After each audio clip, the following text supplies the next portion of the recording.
Welcome to అమ్మ చేతి వంట. అమ్మ చేతి వంటలో ఈరోజు మనం హోటల్లో చేసే పూరీల్ని ఇంట్లోనే ఈజీగా ఎలా ప్రిపేర్ చేసుకోవచ్చో చూద్దాం. ఈ పూరీలు చాలా సాఫ్ట్గా టేస్టీగా ఉంటాయి. ఈ పూరీలు తయారు చేసుకోవడం కోసం ముందుగా ఒక బౌల్లో 2 కప్పుల మైదా పిండిని యాడ్ చేసుకోండి. సేమ్ ఈక్వల్ క్వాంటిటీలో 2 కప్పుల గోధుమ పిండిని కూడా యాడ్ చేసుకోండి. ఇప్పుడు ఇందులో రుచికి సరిపడా ఉప్పు, 1 టీ స్పూన్ దాకా ఉప్పుని యాడ్ చేసుకుని 1/2 టీ స్పూన్ షుగర్ని కూడా యాడ్ చేసుకోండి. షుగర్ యాడ్ చేస్తే టేస్ట్ బాగుంటుంది.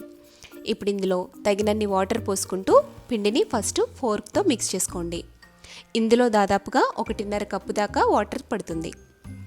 ఇప్పుడు ఫోర్క్తో ఈ విధంగా బాగా మిక్స్ చేసుకున్న తర్వాత పిండి అంతా కలిసిన తర్వాత ఇప్పుడు ఈ పిండిని చేత్తో మిక్స్ చేసుకుని మెత్తటి సాఫ్ట్ డోని ప్రిపేర్ చేసుకోవాలి. మీకు పిండి కనుక పలుచగా అయినట్లయితే కొంచెం మైదా పిండిని కానీ గోధుమ పిండిని కానీ యాడ్ చేసుకోవచ్చు. లేదా టఫ్గా ఉన్నట్లయితే చేతిని వాటర్లో డిప్ చేసుకుని పిండిని కలుపుకోండి. ఇలా కలుపుకున్న పిండిలోకి 1/2 టేబుల్ స్పూన్ ఆయిల్ని యాడ్ చేసుకుని ఆయిల్ పూర్తిగా అబ్జర్వ్ అయ్యేంత వరకు ఒక 5 నిమిషాల పాటు పిండిని ఈ విధంగా ఇక్కడ చూపిస్తున్నట్టుగా బాగా నీట్ చేసుకోండి. ఇలా కలుపుకున్న పిండిని మూత పెట్టి ఒక అరగంట పాటు నాననివ్వాలి. అరగంట తర్వాత మూత తీసి ఈ పిండిని మరొక 2 నిమిషాల పాటు బాగా నీట్ చేసుకోండి. ఇలా కలుపుకున్న పిండిలోంచి ఇప్పుడు కొద్దిగా పిండిని తీసుకుని రౌండ్ బాల్స్ లాగా చుట్టుకోండి. ఎన్ని బాల్స్ వీలైతే అన్ని బాల్స్, మీకు పూరీ సైజుని బట్టి బాల్స్ని ప్రిపేర్ చేసుకోండి.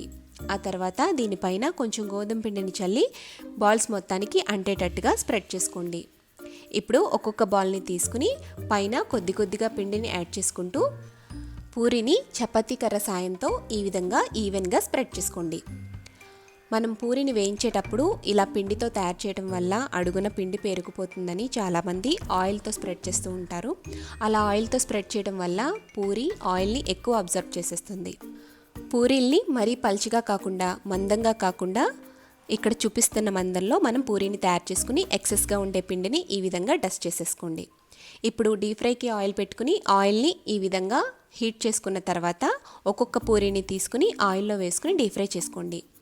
మంటని మీడియం ఫ్లేమ్లో పెట్టుకుని ఈ పూరీల్ని తయారు చేసుకోవాలి. లో ఫ్లేమ్లో పెడితే పూరీలు ఆయిల్ని పీల్చేస్తాయి, హై ఫ్లేమ్లో అయితే పూరీలు మాడిపోతాయి. సో మీడియం ఫ్లేమ్లో పెట్టుకుని ఈవెన్గా అటు ఇటు కూడా తిప్పుకుంటూ బాగా పొంగేటట్టుగా 2 వైపులా ఈవెన్గా ఫ్రై చేసుకుని పక్కకు తీసుకోండి. ఇదే విధంగా అన్ని పూరీల్ని కూడా ఫ్రై చేసుకోండి. ముందు ఆయిల్ హీట్ అయిన తర్వాత ఇందులోకి పూరీ వేసి పూరీని ఆయిల్లో డిప్ అయ్యే విధంగా ఇలా గరిటతో తిప్పుకుంటూ బాగా పొంగేటట్టుగా ఈవెన్గా అటు ఇటు మాడిపోకుండా ఫ్రై చేసుకుని పక్కకు తీసేసుకోండి. పూరీల్ని వెంటనే సర్వ్ చేసుకునే పని అయితే ప్లేట్లోకి ట్రాన్స్ఫర్ చేసుకోండి. లేదా కొంచెం ఎక్కువసేపు సాఫ్ట్గా ఉండాలి అంటే పూరీల్ని హాట్ బాక్స్లోకి కానీ లేదా మూత ఉండే గిన్నెలోకి కానీ ట్రాన్స్ఫర్ చేసుకుని సర్వ్ చేసుకోండి. అంతేనండి, చాలా సాఫ్ట్గా ఉండే మన హోటల్ పూరీలు రెడీ అయిపోయాయి. ఈ పూరీలని పర్ఫెక్ట్ పూరీ కర్రీతో సర్వ్ చేసుకుంటే చాలా టేస్టీగా ఉంటాయి. ఈ పూరీ కర్రీని ఎలా తయారు చేసుకోవాలో నెక్స్ట్ వీడియోలో చూద్దాము. ఈ వీడియో కనుక మీకు నచ్చినట్లయితే లైక్ చేసి సబ్స్క్రైబ్ చేసి ఈ వీడియోని మీ ఫ్రెండ్స్కి రిలేటివ్స్కి షేర్ చేయడం మర్చిపోకండి.